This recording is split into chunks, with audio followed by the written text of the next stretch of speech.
엄청나게 큰 힘이 있습니다.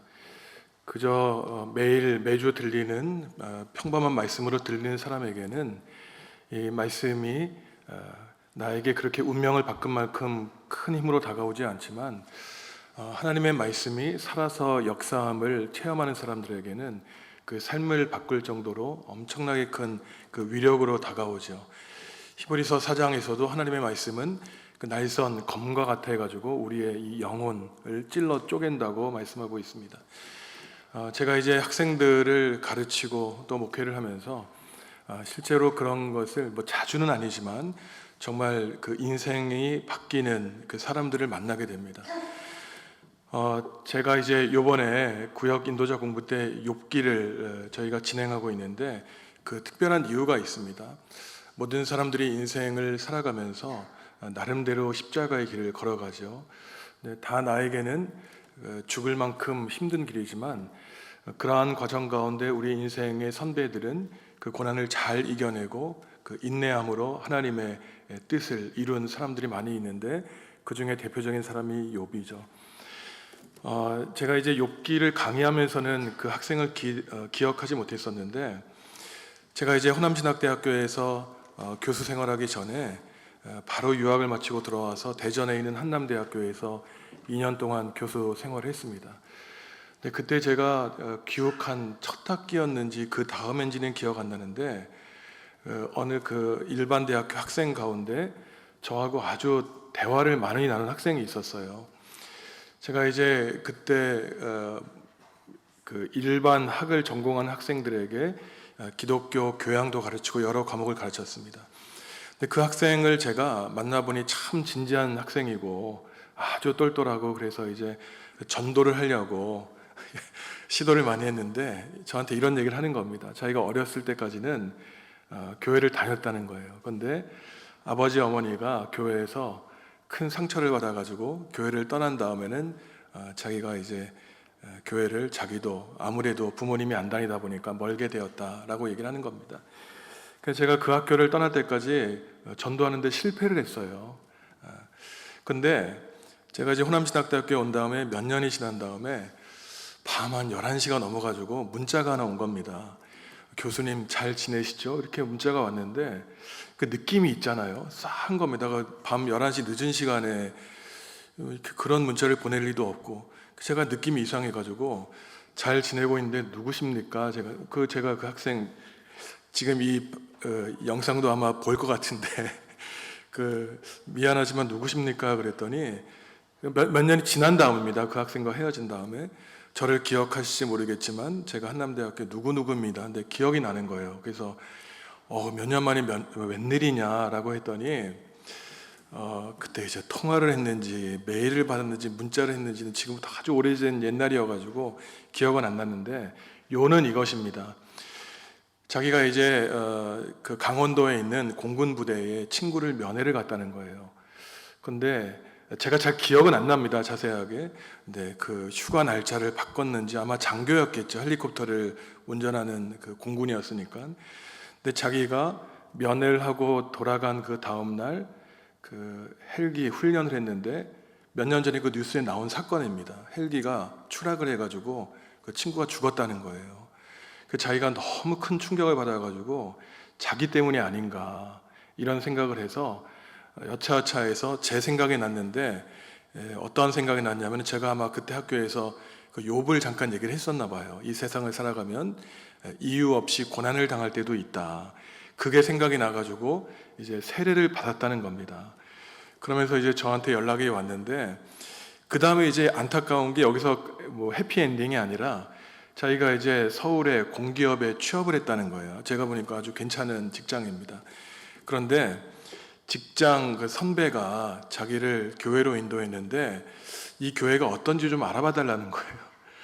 근데 저한테 이제 어떤 교회냐 물어봤더니 안타깝게도 뭐 중국에서 온 교파인데 삼위일체도 부정하고, 제가 이제 뭐 10여 년 동안 만나질 못했죠. 제가 그랬습니다. 네가 그 다니는 교회에 대해서 내가 함부로 판단하기도 어렵고 말하기 미안하고, 또 네가 기왕 하나님을 믿기 시작했는데 그 교회를 욕하고자 하는 건 아니고 서울에 그렇게 좋은 교회가 많은데 왜 하필이면 그런 교회를 다니냐. 그랬더니 저한테 이미 본인이 알고 있는 거예요. 그렇게 대답하실 줄 알았습니다. 그러더라고요. 그런데 엊그저께 또 문자가 왔어요. 저한테. 엊그저께 아마 스승의 날이어서 문자를 보냈는지 지금도 광주에 계시나요? 그러더라고요. 그래서 그러니까 제가 아마 한 3, 4년 동안 또 연락이 없었나 봐요.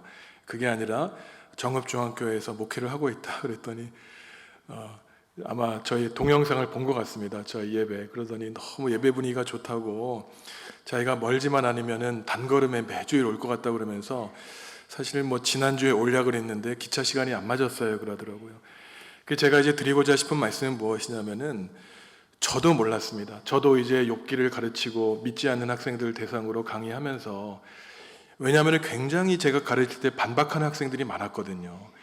당신은 기독교 복음에 대해서 그렇게 가르치지는 모르지만 왜 내가 돈을 벌고 열심히 일했는데 가난한 사람들을 위해 일해야 되느냐. 그러면서 자기는 기독교의 그러한 정신이 정말 싫다. 막 이런 학생들도 있었고 제가 10여 년 전에 저 자신도 그렇게 기독교에 대한 복음을 가르치면서 이게 무슨 젊은 학생들한테 영향력이 있을까 싶었는데 그 학생에게는 그것이 생명처럼 와 닿았고 지금은 제가 볼 때 조금 아쉬운 길을 가고 있지만 자기는 그 교회를 나오고 싶어 하더라고요. 근데 자기 직장에 있는 바로 위 선배가 눈치를 자꾸만 주니까 그러는데 제가 좀 가능한 한 빨리 나오라고 얘기는 했습니다. 본인의 운명을 바꾸는 사람도 있고 하기 때문에 하나님의 말씀이 우리에게 다가오면은 그 욥에 대한 가르침이 그 학생의 인생에 큰 영향을 끼친 것처럼 우리에게도 영향을 끼칠 수 있는 것이죠. 그래서 이제 제가 목회를 하면서 우리 교회든 우리 교회가 아닌 분들 가운데 이제 이런 분들이 있어요. 전도를 하라 그러면은 굉장히 부정적인 생각을 갖고 있는 교인들도 있습니다. 마치 전도를 하라 그러면은 교회를 성장시키는 도구 정도로 생각하는데 그렇지 않습니다. 왜냐하면은 만약에 그 학생이 그러한 이단에 있는 그 사람이 몰랐겠죠. 자기가 이단이라고 하면서 나 이단 교회 다니니까 너도 이단이 되라 이러겠습니까? 안 그러죠. 여기가 진짜라 그러죠. 그 수백 개, 수천 개 있는 그 서울에 있는 우리 교단과 상관없는 교회에 다니는 사람이 직장 동료고 선배였다면 건강하게 지금 신앙생활을 하고 있을 거예요. 그러니까 제가 이렇게 생각을 하면은 전도에 대해서 부정적인 생각을 갖고 있는 사람들 때문에 바로 안타깝게 그 귀한 생명들이 엉뚱한 곳에 가서 지금 시간 낭비를 할 뿐만 아니라 잘못된 교리를 가지고 자기의 가정과 삶에 아무런 유익이 없는 그러한 신앙생활을 하고 있는 것이죠. 그래서 아마 제가 지난주 중에 문자를 받아가지고 조만간 제 생각에 우리 교회 한번 올 것 같아요. 저를 만나러.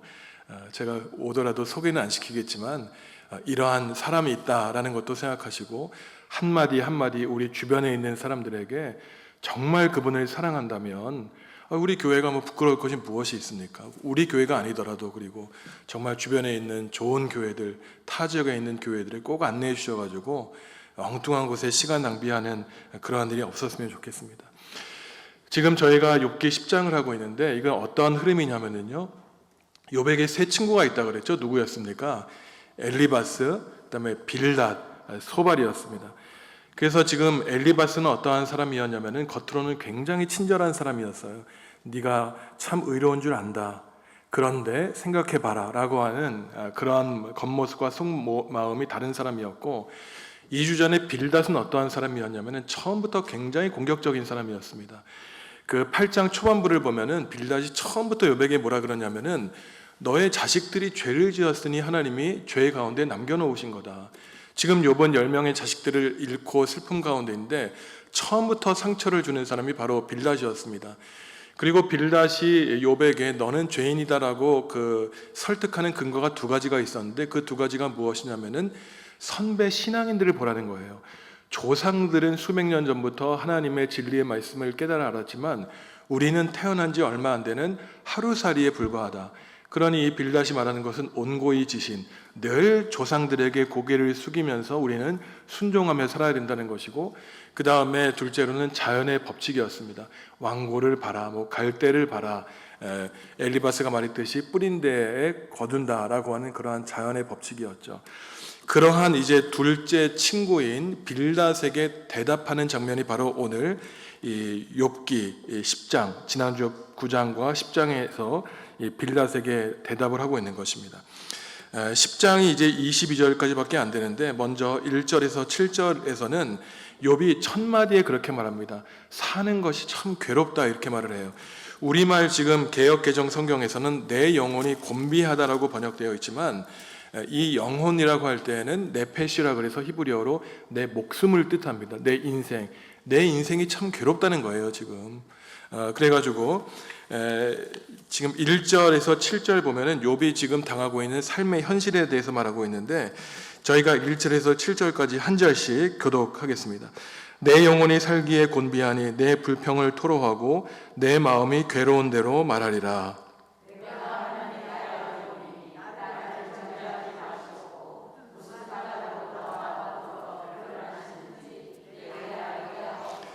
주께서 주의 손으로 지으신 것을 학대하시며 멸시하시고 악인의 꾀에 빛을 비추시기를 선히 여기시나이까.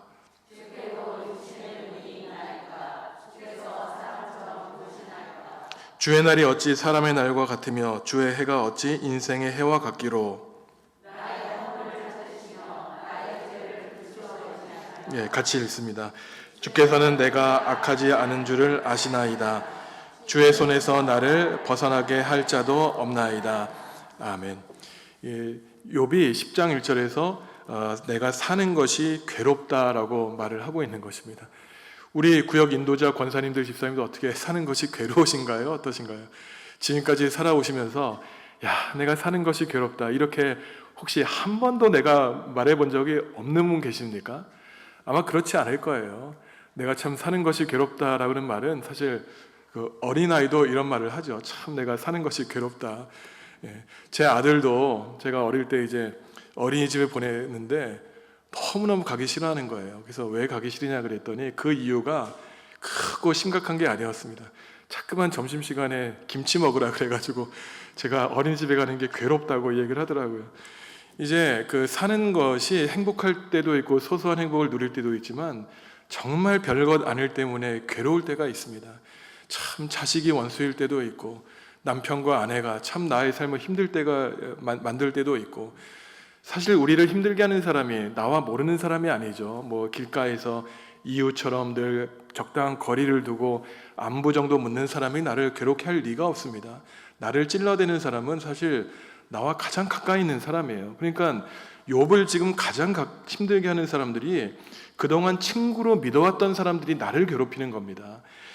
제가 참 이 욥기 10장 1절과도 관련된 구절인데 제가 이제 그 신학교에서 학생들을 이 욥기를 한 학기 동안 가르쳤습니다. 3시간씩 15주를 가르쳤으니까 굉장히 상세하게 가르쳤죠.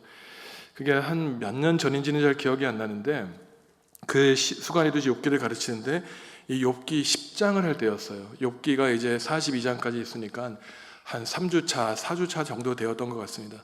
근데 수업 시간에 이거를 가르치는데 제 숨이 막히는 거예요.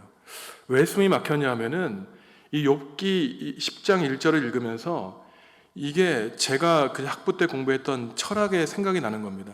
야, 이 욥기에서 엄청난 것을 발견한 듯 해가지고 제가 그 첫째 수업을 하면서 빨리 쉬는 시간이 오기를 기다렸습니다. 왜냐하면 제가 이제 강의실에서 한층만 올라가면 제 연구실이었기 때문에 제 머릿속에서 떠오른 단어가 무엇이냐면은 이 멜랑콜리라고 하는 단어였어요. 얼마 전에 보니까 그 무슨 드라마도 있었던 것 같더라고요. 몇 년 전에. 근데 그 드라마 내용은 모르겠는데 우리가 멜랑콜리라고 하는 단어를 잘 사용하지 않습니까? 이게 원래 프랑스어인데 멜랑콜리라고 하는 뜻은 무엇이냐면은 우수, 슬픔, 우울이란 뜻이에요. 근데 이것은 멜랑콜리라고도 하고 독일어도 영어도 그렇고 이제 시라버에서 왔는데 그리스어 이 강의안 보시면은 이 줄을 걷습니다. 멜랑콜리아라고 하는 것은 멜라스 히브리어에서 이 검다는 뜻이고 콜레는 담즙이라는 것입니다. 기원전 6세기 7세기경에 우리가 잘 아는 그 의사의 아버지인 그 히포크라테스가 있지 않습니까? 그 의사들이 이제 의학을 공부하면서 내가 의사가 되기 전에 히포크라테스 선서를 하죠. 내가 저 인명을 사랑하고 그를 위해 의술을 쓰겠다고 하는 의학의 아버지인데 이 사람이 가설이 무엇이냐면은 우리 몸속에 4가지 체액이 있다는 거예요. 이게 뭐 지금부터 2000 몇백 년 얘기이기 때문에 오늘날 의학자들에게는 맞지 않는 것으로 판명이 됐습니다. 체액이라고 말을 하지만 지금 우리 생각으로 하면은 호르몬이에요, 호르몬. 그러니까 히포크라테스가 뭐라 그랬냐면은 우리 몸에 검은 담즙이 있는데 이것이 많은 사람들은 특별히 우울증을 겪을 위험이 있다는 것입니다. 그러니까 사실 우리가 살아가면서 뭐 조울증이라든가 우울증을 앓는 사람들이 있잖아요. 아침에는 아주 그냥 하늘을 날듯이 기분 좋았다가 밤에는 땅이 꺼져라 이 감정의 기복이 심한 우리가 뭐 보통 그렇지만 이게 병적으로 심한 사람들은 조울증을 앓는다 그러지 않습니까? 근데 이 우울증이라는 것이 오늘날에는 아주 쉽게 극복을 할 수 있습니다. 사실 병원에 가서 약물 치료를 할 수가 있어요. 그렇지만 이 우울증 약을 먹으면 좀 우리를 피곤하게 하고 좀 잠을 많이 오게 하는 그러한 좀 부작용이 있긴 하지만 오늘날 우울증은 그렇게 심한 병은 아니지만 과거만 하더라도 사실 우울증은 고치기 힘든 병이었습니다. 그래서 히포크라테스가 주장을 하기를 이 검은 담즙이 많이 넘치는 사람은 슬픔과 우울과 우수의 감정을 많이 느낀다라고 그랬어요. 그래가지고 이 우울증이라고 하는 병의 역사는 지금부터 수천 년 전부터 이어지는 굉장히 오래된 병입니다. 그런데 이게 우울증이라고 하는 것이 이 영어로 이제 디프레션이라고 하는데 우리를 막 감정을 짓누르는 것이에요. 근데 이것도 시대에 따라서 이 우울증을 겪는 사람들에 대한 평가가 굉장히 달랐습니다. 예를 들어서 고대 그리스에서는 이 검은 담즙이 넘치는 사람들을 역사의 어떠한 영웅과 같이 여겼어요. 왜냐하면은 그리스의 비극을 보면은 우리가 이제 여러 뭐 소포클레스나 비극의 작품이 많은데 어떤 비극적인 운명을 겪는 사람은 무엇이었냐면은 자기가 인생을 살아오면서 어떠한 비밀을 발견하게 된 겁니다. 그래서 예를 들어서 이제 뭐 아버지를 찔러 죽인다던가 이러한 비극의 운명들이 있는데 비극의 영웅은 그러한 비극의 역사에 맞서 싸워서 결국 자기의 길을 가는 사람이었죠. 그래서 이 어떤 우울증을 겪는 어떠한 그러한 운명을 겪는 사람들은 단지 자신이 처한 운명에 굴하지 않고 그 질서를 찾아가는 사람이었는데 이제 기독교가 이제 그 유럽을 지배하게 되면서 이 우울증이라고 하는 것은 신앙적으로 아주 나쁜 병으로 인식이 됐습니다. 왜냐하면 기독교가 가르치는 게 뭡니까? 늘 기뻐하라는 거예요. 늘 감사하라는 겁니다. 그런데 어떻게 사람이 슬퍼할 수 있느냐? 그러면서 이제 그 중세 수도사들은 이제 수도원에서 평생을 바치는 사람이죠. 어떠한 수도사들은 사막에서 태어나면서 죽을 때까지 한 번도 그 수도원 밖을 나가지 않고 기도하고 노동하는 사람들이 있었는데 수도사들에게 7가지 그 악덕이 있었습니다. 우리가 기도하면서 우리를 영혼을 방해하는 그런 7가지 악덕이 있었는데 그 중에 하나가 아케디아라 그래서 라틴어로 이 안은 없다는 뜻이고 케디아는 이 마음이란 뜻이에요. 그러니까 마음이 없는 겁니다. 마음이 없다는 게 무슨 뜻일까요? 관심이 없고 열정이 없고 무기력해진 거예요. 그러니까 처음에는 하나님을 믿고 뜨거운 열정을 갖더라도 시간이 흐르면서 매일매일 기도를 하고 말씀을 읽는 것이 반복이 되니까 매너리즘에 빠지는 거예요. 우리도 똑같습니다. 저라고 안 그렇지 않아요. 이 목사로 살아간다는 것이 저도 이제 만 30의 안수를 받았지만 뭐 수십 년 동안 목사의 그런 타이틀을 갖고 살아가겠죠. 근데 늘 목사가 된 것이 기쁘고 감사하고 그러면 좋겠지만 물론 그렇습니다. 제가 불행하다는 것이 아니라 그 때로는 매일매일 반복되는 삶 가운데 직분이 괴롭기도 하고 무거운 짐으로 다가올 수 있다는 거예요. 그러니 수도사들 생각해 보십시오. 젊은 시절부터 죽을 때까지 수도원에서 하는 일이 제가 말씀드린 노동과 기도가 하나이기 때문에 매일매일 뭐 하루에 몇 시간씩 기도하고 낮에는 뭐 고추도 가꾸고 상추도 키우고 이러한 일이 말이 수도사의 기도지 이것이 20년, 30년 동안 똑같은 일이 반복된다면 그냥 눈 뜨고 잠을 잘 때까지 내가 괜히 수도사가 되었나, 수도원 밖을 떠날까, 내일도 기도고 모레도 노동이고 그 삶이 늘 행복하진 않을 거예요. 그러니까 이제 중세 수도사들을 굉장히 불행하게 만드는 요소 가운데 하나가 아케디아라 그래서 마음이 없는 이러한 그 무관심이 바로 우리의 신앙적인 위협의 요소라는 겁니다. 근데 이 라틴어로 아케디아가 어디서 왔냐면은 바로 그리스어를 번역한 거예요. 멜랑콜리아. 그러니까 우울해지는 겁니다. 매일매일 일상이 똑같고 반복하다 보니 새로운 게 없는 거예요. 내 일상은 그냥 이렇게 반복하다 돌아오겠구나. 우리 뭐 목회자들도 마찬가지죠. 지난주에도 제 제자들이 이제 각 지역에서 사역하는 그 부목사님들이 찾아왔는데 이렇게 얘기해 보면은 매일매일 일상이 반복되다 보니까 그냥 무기력증에 빠지는 거예요. 내가 언제까지 이런 일을 할까, 이런 것들이. 그러니까 이제 중세 때는 이 아케디아, 멜랑콜리아를 아주 좋지 않은 악덕으로 묘사를 했습니다. 근데 그러다 보니까 어떤 일이 발생합니까? 우리가 이제 살아오면서 이제 가면 우울증이라 그러잖아요. 속으로는 내가 막 썩을 것 같아, 내 마음이. 근데 겉으로는 교회 와서 교인들을 대할 때는 잘 지내서, 잘 지내고 있어요. 늘 웃어야 되는 거예요.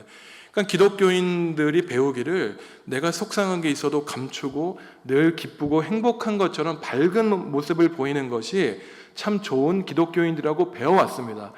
그러니까 이게 어떠한 그리스도인들을 양성하냐면은 아주 이중적인 사람을 만드는 거예요. 속에서는 그냥 막 내 속이 탈듯한데 겉으로는 웃음을 지어야 되니 내 속에 있는 현실과 내 겉의 모습이 완전히 양분이 되어가지고 행복하지 않은데 행복하지 않은 척, 이 내 감정을 억누르다 보니까 불행한 삶을 사는 기독교인이 된 것입니다. 그러다 보니까 이제 중세를 지나가지고 20세기에 와서는 오늘날 영성가들이 뭐라 그러냐면은, 제가 이번 욥기를 통해서 여러 번 말씀드리지만 우리에 있는 감정은 밝은 감정이든 어두운 감정이든 그것은 내 감정이에요. 그리고 슬픔의 감정이라고 해서 다 나쁜 감정이 아닙니다. 왜냐하면 우리가 어떨 때 이 카타르시스를 느낍니까? 드라마나 영화를 보고 눈물을 펑펑 흘리면은 내 쌓였던 감정이 다 녹아나잖아요. 그리고 우리가 기도할 때, 이 기도를 하시면은 한번 기도를 해보세요. 그러면은 어떠한 우리가 경험을 하게 되냐면은 나의 속상했던 것이 눈물이 톡톡 떨어질 때가 있어요. 기도하면서. 그때 바로 나의 마음속에 있었던 어두운 면과 이 슬픈 감정이 하나님께 치유를 받게 되는 것입니다. 그래서 눈물과 이 슬픔이라고 하는 감정은 우리가 살아가면서 없애버려야 되는 감정이 아니라 반드시 필요한 감정이에요. 그리고 슬퍼보고 눈물을 흘려봐야 내 이웃이 어떠한 고통에 있는가를 우리가 느낄 수 있는 것입니다. 그래서 우리가 구원을 받는 것은 어떤 강력한 사람이 우리의 모든 문제를 해결해 주는 것이 아니라 나를 대신해서 고통을 받고 눈물을 흘리고 기도하고 십자가를 지는 사람 때문에 이제 고통을 받게 되는 것이죠. 강의한 보면은 지금 사는 것이 괴롭다고 탄식하는 욥 때문에 우리는 희망을 가질 수 있는 거예요. 제가 이 내 영혼이 살기에 곤비하니, 이게 이제 세 번역으로 사는 것이 이렇게 괴로운이라고 욥이 탄식을 한 걸 보면서 제가 이런 생각을 하게 된 거예요. 아, 나만 인생이 괴로운 게 아니구나. 그 구약 성경에 있는 대표적인 이 인내하는 사람, 하나님께 탄식했던 욥이, 그 훌륭했던 욥이 고백한 말이 내가 사는 게 괴롭구나, 이 말이었구나. 그러면서 그 이후로부터는 내가 사는 게 괴롭다라고 하는 말이 그렇게 나쁜 말이 아니라는 걸 깨닫게 되었어요. 이게 단순한 원망과 불평이 아니라 하나님께 아뢰는 기도 아닙니까? 아까도 찬송했지만 기도하는 시간이 가장 귀한 시간이 뭐냐면은 나의 모든 괴로움을 아신다는 거기 때문에 산다는 것이 괴로운 것을 알린다는 것이죠. 그래서 오늘날 기독교에서 가르치는 것은 나의 어두운 슬픈 감정을 있는 그대로 하나님께 다 아뢰라는 것입니다. 그때 우리가 치유를 받고 오히려 그것이 기쁨으로 승화가 되고, 또한 우리가 살아가면서 이러한 감정들을 안고 산다는 것이죠. 그래서 이러한 삶의 괴로움과 외로움, 또한 우울한 감정을 갖고 사는 사람들은 멜랑콜리안이라고 합니다. 영어로는, 독일어는 멜랑콜리커라 그러는데, 전통적으로 이 사람들은 어떠한 사람이었냐면은, 이건 보편적인 사람이에요. 기독교뿐만 아니라 하나님과 사람에게 버림받았다고 생각해서 늘 소외감을 느끼는 사람입니다. 나는 왠지 어울리지 못하고, 지금도 학교에서 왕따들이 있잖아요. 나는 소외되었다. 이게 문제가 뭐냐면은, 이 소외감을 잘 극복하면은 이 슬픈 감정들이 극복이 되는데, 죽을 때까지 나는 버림받았고 소외되었다고 느끼면 그건 위험한 겁니다. 첫째 특징은 뭐냐면은 자기는 버림받았다는 느낌이에요. 그 다음에 둘째, 이 사람들의 특징은 뭐냐면은 세상 사람들이 일반적으로 살아가는 길과 자기는 소외되었다고 느끼기 때문에 내 길은 왠지 무엇인가 잘못되었다고 느끼는 겁니다. 이게 이제 이 우울증과 이걸 앓는 사람들의 특징이에요. 저도 이런 요소가 사실 있습니다. 저도 많은 사람들이 이걸 하자 그래도 저는 제 생각에 맞지 않으면 안 해요. 이게 물론 위험할 수 있지만, 이게 한 가지 장점은 뭐냐면은 늘 다른 사람들은 뭐라 그러는데, 이걸 입에 달고 사는 사람들이 있어요. 남들이 뭐라 그러는데, 저 사람이 뭐라 그러는데. 근데 한번 생각해 보십시오. 우리가 70년, 80년, 100세 시대에 그 수많은 인생의 시간 가운데 남들이 뭐라 그러는데 만약에 내 인생의 대부분의 시간을 차지했다 그러면은 나중에 죽기 전에, 꼴칵 숨 넘어가기 전에 나는 그럼 무엇이었을까? 내 인생의 내 생각은 무엇이고 내 인생은 무엇이었을까? 점점점 나에게 닥치는 이러한 요구되는 일 때문에 내 시간은 희생했지만 정작 내 인생은 무엇이었을까? 그러니까 고민해 보셔야 돼요. 그래서 저는 정말 패기 있는 신앙이라면은 남들이 뭐라 그러는데, 남들이 나에게 이러한 말, 그것보다 나는 무엇이라고 생각하는 대로 시간을 많이 갖는 것이 참으로 중요한 것입니다. 그러다 보면은 남들이 나에 대해서 비난하고 이러한 것들이 크게 작용을 안 해요. 왜냐하면은 사실은 나에 대한 그 비난이나 이런 것들이 어느 정도 정말 나를 사랑하고 나를 위한 것인가 생각하면은 무시해도 되는 것들이 대부분입니다. 하지만 남들이 나에게 뭐라 그러는데에 대해서 정말 중요하게 들어야 될 사람이 있어요. 누굽니까? 부모님, 그리고 배우자, 또 내 자녀들, 정말로 나를 사랑하는 사람들이 너 정신 차려, 너 그러면 안 돼라고 할 때에는 그 말을 조심해서 들어야 되겠지만, 정말로 나에 대해서 비난적으로 늘 얘기하는 사람들이 너는 그런데라고 했을 때 그 사람들의 의견을 들으면은 그게 나의 인생에 그렇게 큰 영향을 주지 않습니다. 그러니까 사랑하는 마음으로 우리에게 조언하고 하는 것들이 정말 필요한 것이죠. 그래서 이제 이 건강한 우울증이에요. 이러한 자기가 소외되었다고 느끼는 사람들의 강점은 무엇이냐면은 남들과 상관없이 자기의 길을 걷겠다는 겁니다. 바로 욥의 특징이 그거였어요. 대부분의 사람들이 욥에게 지금 공격했던 건 뭐냐면은 너는 죄를 지었기 때문에 고난을 받는다는 거예요. 만약에 욥이 엘리바스 빌닷 소발의 말에 그들의 공격이 괴롭기 때문에 맞아, 나는 죄를 지어서 억지로 만약에 죄를 고백하고 회개했다면 욥은 성경에 남을 만큼 위대한 인물은 되지 않았을 거예요. 하지만 욥이 성경의 위대한 인물로 남았던 이유는 뭐냐면은 남들이 말하는 그러한 일반적인 교리에 맞서 싸워서 욥이 말한 우리에게 준 한 가지 가르침은 이겁니다. 죄 없이도 고난을 받는 사람이 있다는 거예요. 이것이 별것 아닌 것 같지만 어떤 종교의 역사를 바꾼 엄청난 발언입니다. 그렇기 때문에 이태원에서 사망을 당했거나 세월호에서 죽었거나 어제도 5.18이었지만 저도 이제 광주에서 정읍에번 오니까 조금 분위기가 다르더라고요. 광주에 있으면 이 5.18 때의 분위기가 굉장히 많이 다릅니다. 근데 정읍에 제가 이사해 보니까 별 이렇게 큰 영향이 안 미치는 것 같은데, 그 뭐 5.18이라든가 이러한 것들이 아무 이유 없이 죽은 어린이들에 관한 그 이해를 그들은 잘못을 저지르지 않았지만 정말 사고로 죽었다라고 하는 이러한 원칙을 내세운 사람이 욥이었죠. 그래서 이 멜랑콜리커의 특징은 마지막으로 자신만의 고유한 제3의 길을 추구하는 사람입니다. 그러니까 이 사람은 늘 다른 사람의 뒤를 따라가는 사람이 아니에요. 비록 그 길은 고난과 박해의 길이지만 남들이 몰랐던 그 새로운 길을 개척하는 사람이 바로 이 슬픔의 감정 가운데 잘 극복하는 사람이었습니다. 그래서 참으로 희한한 것이요, 많은 예술가들이 있잖아요. 문학가들, 베토벤이라든가 고흐라든가 고갱이라든가 이러한 엄청난 사람들이 다 우울증 환자였어요. 근데 이게 참 이상합니다. 우울증, 어떠한 사람들은 그 예술가 가운데 이 자기 귀를 자른 화가도 있지 않습니까? 베토벤도 그랬고.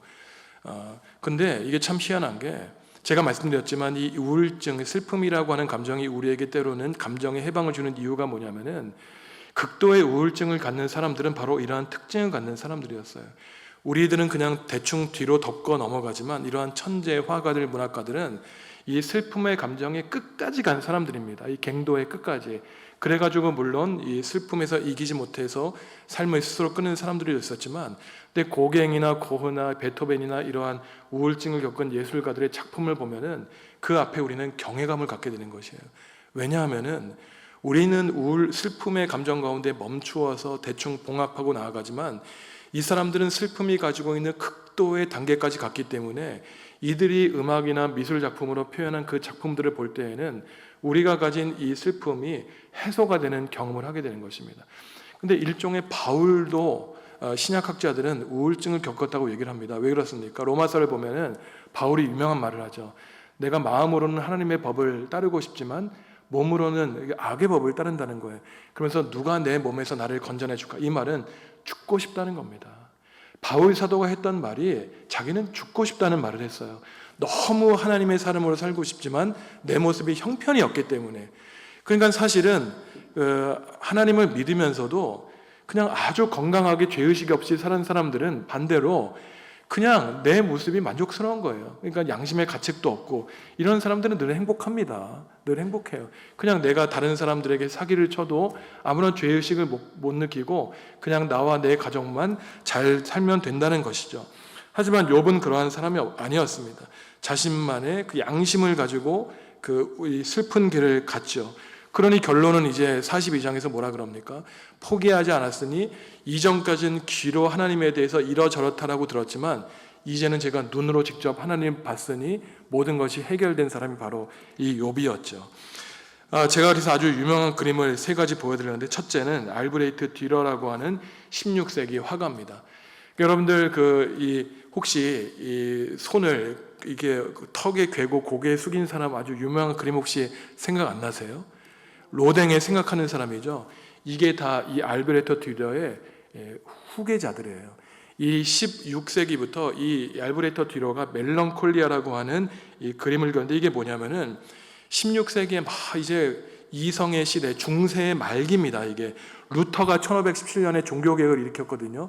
그 알베르토 듀러라는 이 화가가 루터하고 편지 교신을 했던 사람이에요. 세계적인 이 화가입니다. 그래서 이 듀러의 고민이 무엇이냐면은, 중세의 그 사제들이 막 이 세상은 악마적이고 사탄적이고, 근데 그때 이제 르네상스가 오면서 인간의 이성에 깨어지고 정말 그럴까라고 할 때 과학자들이 생겨나고, 그 시대적으로 괴로웠던 거예요. 종교인들은 이 세상이 타락했다 그러는데 과학자들은 아니다, 이제 천국이 올 것이다, 유토피아가 올 것이다 그러면서 이 알베르토 듀러가 그림을 그리면서 고민에 빠져 있는 거예요. 우울증에 빠져 있는 거예요. 턱을 개면서 고개를 숙이면서, 그림에 자세히 안 나오는지 모르지만 금은 보화가 있고 과학 측량 기계가 있고 빛이 비춰오는데 자기는 괴로운 겁니다. 그 다음 사진 보면은 욥과 그의 아내, 똑같은 그림이죠. 지금 똑같은 아내. 그래서 이제 중세 때 모습으로 나와 있는데, 그 당시에 이제 전염병이 닥친 겁니다.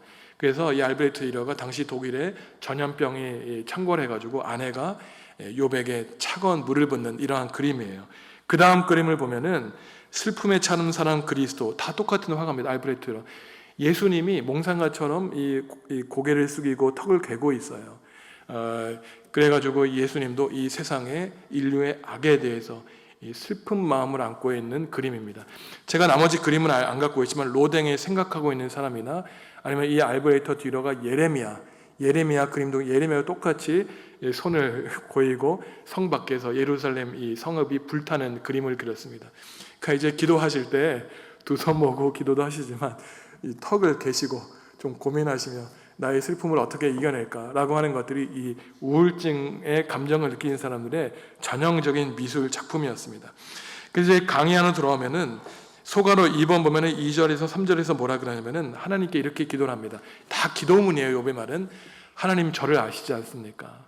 왜 제 친구들이 저보고 죄인이라 그럽니까? 하지만 저는 압니다. 하나님이 저의 의로움을 아시니 더 이상 저를 죄인 취급하지 말아 주십시오. 간절히 기도하는 거예요. 그리고 3번 소가로 3번 보면은 4절에서 7번을 뭐라 그러냐면은 하나님이 결국 저의 의로움을 인정해 주실 것을 저는 잘 알고 있습니다. 이것을 기도하고 있는 것이죠. 그래서 제가 아까 이 멜랑콜리아를 얘기하면서 이 일반적인 사람들의 특징은 다른 사람들의 시선에 영향을 받는 사람이라 그랬습니다. 근데 욥은 오직 자신의 시선은 하나님께만 꽂혀 있었어요.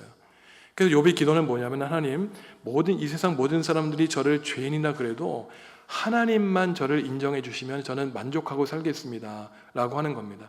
물론 이것을 또 이제 오해하시면 안 되는 게, 이렇게 착각하는 사람이 있어요. 진짜 죄인인데, 진짜 죄인이 나쁜 짓 많이 하는데 하나님이 나를 알아주신다. 이거는 잘못된 것이죠.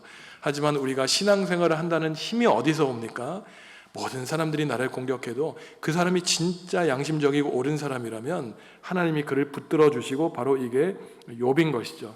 나중에 하나님이 욥기 결말부에 가면은 세 친구를 야단치잖아요. 너희들과 비교할 수 없을 정도로 욥은 옳았다. 욥에게 용서를 구해라 라고 하는 말이 결론부에 이렇게 나옵니다. 그러니까 인생을 살아가면서 초반부, 중반부에는 막 성공하는 것 같지만 후반부에 실패하고 삶을 마치는 사람은 참 불행한 사람이죠. 욥은 늘 괴로움은 당하는 것 같았지만 성공으로 인생을 마치는 사람이었습니다. 그 다음에 이 8절에서 17절 나오는데 저희가 읽어보진 않겠습니다.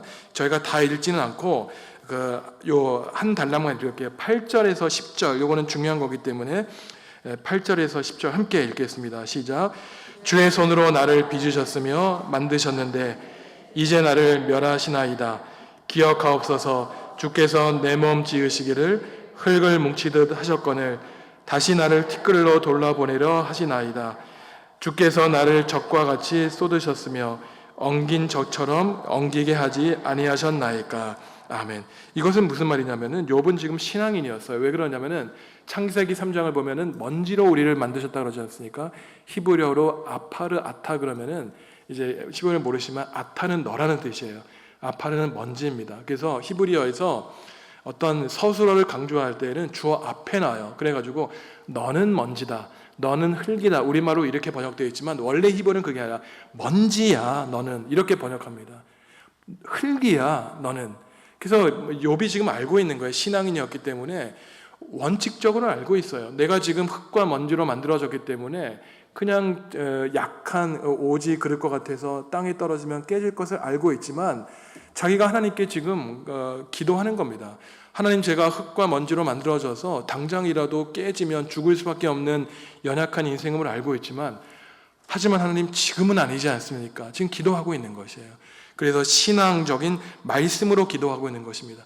이것도 지금 우리가 욥의 기도문을 읽고 있는데 성경을 보면은요, 지난번에도 지난 시간에 우리가 공부했지 않습니까? 사람이 무엇이가 한데 나를 감찰하십니까? 시편 8편에 있는 말씀을 패러디해서 이제 비꼬는 기도를 드렸는데, 사실 좋은 기도를 하는 사람은요, 나의 상상과 공상 속에서 내 마음에 있는 소원만 아뢰는 것이 아니라 평소에 있는 말씀을 토대로 기도하는 사람이 기도하면서 말씀들이 생각이 나야 됩니다. 그러니까 말씀을 읽고 기도하는 것을 균형 있게 해야 된다고 말씀드린 이유가, 욥의 기도도 보면 온갖 성경 구절들이 지금 떠오르고 있는 것이에요. 그래서 이제 욥이 말하는 것은, 지난번에도 그랬지만 왜 나를 관역 삼으셔서 화를 쏘십니까? 자기의 문제가 지금 해결이 되지 않는 겁니다. 그래서 우리가 이 욥의 모습을 보면 참 변덕스러워 보여요. 어쩔 때는 자기의 의를 굉장히 확신했다가 어쩔 때는 또 하나님을 원망하기도 합니다. 근데 이게 우리의 신앙인의 모습이죠. 때로는 굉장히 하나님의 사랑을 느끼면서도 때로는 하나님이 정말 계십니까? 그래서 우리 성도님들 잘 모르시겠지만 우리 부목사님이나 이제 신방을 다녀보면은 삶의 여러 고통 때문에 어떤 신앙적인 갈등을 겪는 분들이 굉장히 많이 계세요. 정말 하나님이 계신지, 하나님이 계시다면 왜 나의 삶의 가정의 어려움을 그대로 남겨두시는지, 왜 나의 병을 고쳐주시지 않는가. 근데 이제 목회자로서 안타까운 것은 조금만 더 견디시지, 이런 안타까운 마음이 있죠. 그러니까 그 하나님에 대한 신앙과 불신 가운데 늘 오락가락하시는 분이 계신데, 욥은 그런 건 아니었어요. 하지만 우리의 연약한 실존 때문에 때로는 하나님을 붙들었다가도 때로는 하나님이 살아계신가라고 하는 그러한 연약한 모습을 욥이 보이고 있는 겁니다. 그러면서 지금 3번에 보시면 18절에서 22절에선 욥이 결론적으로 뭐라 그러냐면은 너무 고통스럽다는 거예요. 그래서 사는 것이 너무 괴로우니까 하나님, 저에게 1분 1초라도 좀 친구들에게서 공격을 막아주시고 하나님이 주시는 쉼을 누릴 수 있도록 저를 불쌍히 여겨주십시오 라고 기도를 하고 있습니다. 그래가지고 저희가 그 20절에서 22절 마지막 구절만 함께 읽겠습니다. 욥기 10장 20절에서 22절 시작. 내 날은 적지 아니하였나이까? 그런즉 그치시고 나를 버려두사 잠시나마 평안하게 하시되 내가 돌아오지 못할 땅 곧 어둡고 죽음의 그늘진 땅으로 가기 전에 그리하옵소서. 땅은 어두워서 흑암 같고 죽음의 그늘이 져서 아무 구별이 없고 광명도 흑암 같으니이다. 아멘. 그러니까 하나님께 기도하는 거예요. 하나님, 제가 얼마나 오래 살겠다고 저렇게 괴롭게 만드십니까? 저에게 쉼을 주십시오. 그리고 굉장히 문학적인 표현이죠. 22절 보면 죽음의 그늘이라고 얘기를 하고 있어요. 제 인생에 죽음의 그늘이 드리워져 있습니다. 하니까 하나님, 저에게 쉼을 주십시오 라고 욥이 지금 계속해서 탄식의 기도를 드리고 있는 것입니다. 오늘 우리에게 주시는 신앙의 가르침을 보면은요, 욥이 지금 그 훌륭한 신앙의 영웅 위인이 사는 것이 괴롭다라고 말하고 있는 것이, 삶이 괴롭다라고 말합니다. 그래서 우리가 이런 말을 하면은 참 하나님께 불경스러운 말 같지만 그렇지 않다는 거예요. 있는 그대로 우리의 마음을 하나님께 아뢰는 것이 굉장히 수준 높은 신앙이라는 겁니다. 속은 안 그런데 겉으로 막 믿음 있는 척, 하루에 한 번도 기도 안 하면서 하루에 한 구절도 성경 안 읽으면서 겉으로는 사람들에게 기도해야 돼, 말씀 읽어야 돼. 너무나 쉽죠, 그러기는. 그런데 그런 분들 보면은 신앙에 내공이 없기 때문에 한 번 어려움이 닥치면 수십 년 동안 믿어보았자 한순간에 쓰러지는 분들을 많이 보았습니다. 신앙은 말이 아니죠. 내공입니다. 제가 늘 말씀드리지만 강한 신앙인이냐 그렇지 않냐라고 하는 것은 보이지 않는 곳에서 드러납니다. 유진 피터슨이라고 하는 신학자이자 목회자가 균형 있는 목회자라고 하는 굉장히 중요한 책을 썼는데, 정말 훌륭한 신앙인 목회자는 보이지 않는 곳에서 어떠한 시간을 보내냐에 따라서 그 능력이 드러난다는 거였어요.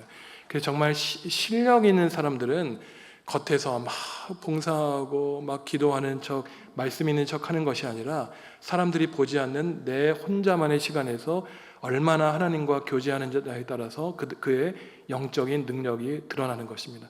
그리고 그의 영적인 능력은 평소에는 발휘되지 않죠. 인생에 엄청난 불행이 닥칠 때 평소에 신앙적인 훈련을 한 사람은 힘들지만 이겨냅니다. 욥이 그러한 사람이었어요.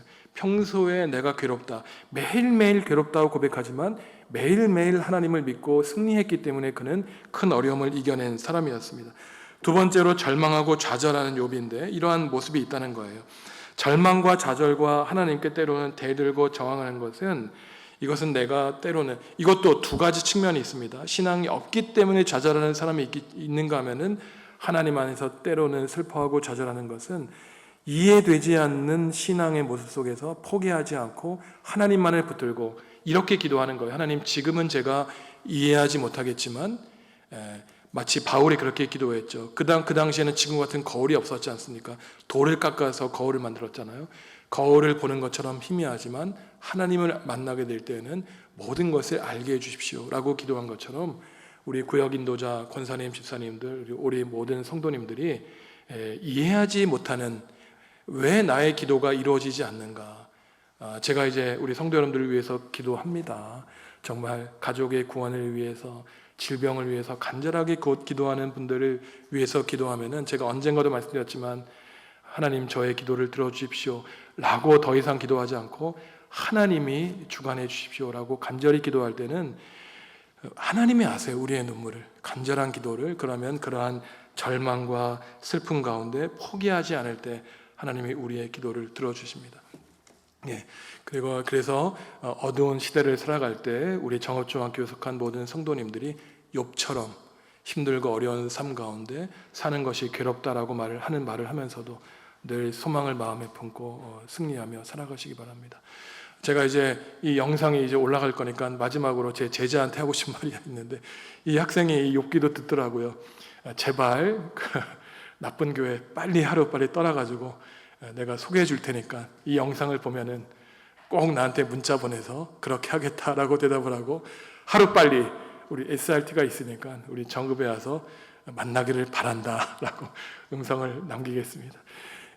지금 저희가 다음 주에 아까 광고해 드렸지만 이제 종강을 하겠습니다. 늘 귀한 시간 내주셔서 감사드리고, 이러한 짧은 시간들이 우리 권사님들, 집사님들에게 하나하나 누적돼 가지고 신앙의 능력으로 발휘가 될 것입니다. 제가 기도하고 마치겠습니다. 하나님, 욥은